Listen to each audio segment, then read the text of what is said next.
Hello, good morning friend. তোমরা সবাই কেমন আছো? আশা করি ভালো আছো, আমরাও ভালো আছি। তো সকালবেলা উঠে আমার ছেলের টিফিনটা রেডি করছিলাম, তো তাই ভাবছি ব্লগটাও শুরু করি। তো দেখো সকালবেলাটা কত সুন্দর লাগছে।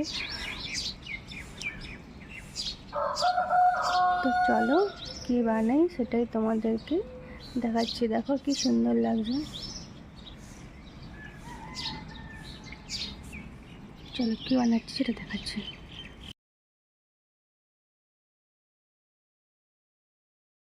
দেখো ফ্রেন্ড, এখানে আমার ছেলের টিফিন রেডি হয়ে গেছে। এখানে দিয়েছি হলো লুচি, আর দেখো এখানে দিয়েছি হচ্ছে ছোলার সবজি করে দিয়েছি, ফুলকপি আলু দিয়ে ছোলার তরকারি।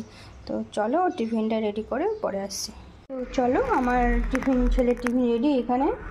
আর এখানে ফ্রুটের মধ্যে দিয়েছি আম কেটে। তো জানি না আমটা মিষ্টি